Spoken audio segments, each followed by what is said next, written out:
Pee-wee. You're 11 years old. You live in a neighborhood where the Crips control every block. You see the older guys on the corner. They wear blue. They have cash. They have respect. When they walk down the street, people move. Your mom works double shifts. Your dad left before you could remember his face. At school, you're invisible. But those guys on the corner, they see you. You start hanging around. You don't ask to join. That's not how it works. You just exist. You run to the store to buy cigarettes. You carry messages between older homies. You hold a package without asking what's inside. They call you a Pee-wee, a tiny gangster. Level 2, Baby Gangster, BG. You're 14 now. You've been around for 3 years. One night, the big homie pulls you aside. You ready to put in work? You nod. You've been waiting for this. The initiation is simple. You get jumped in. 6 members form a circle. You stand in the middle. The count starts. You have to survive 60 seconds of fists and kicks from every direction. 1, a fist hits your jaw.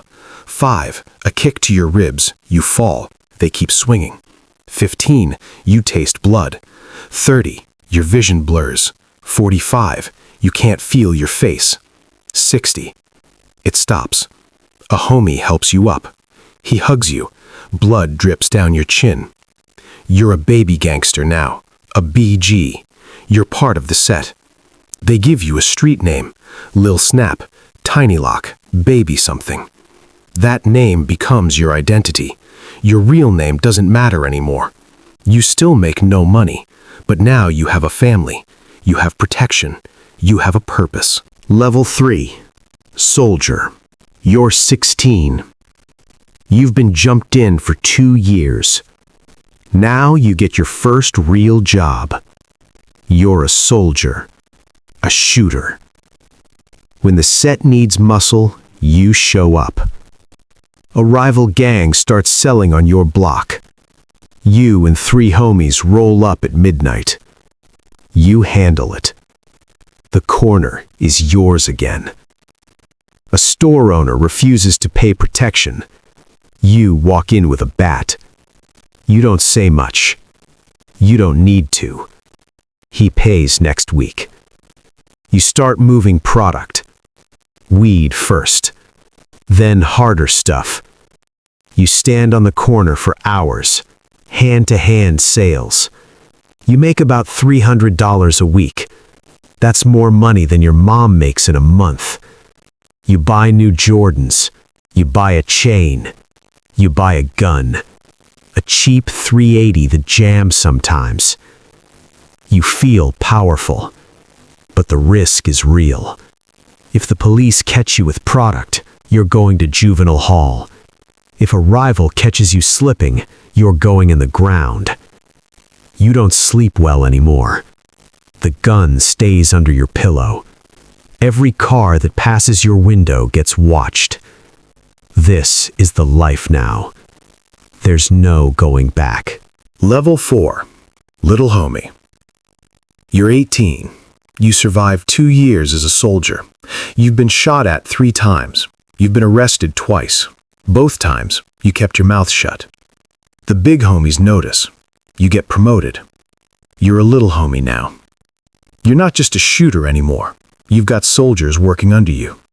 3 or 4 younger kids who look up to you the way you once looked up to the big homies. You manage a corner.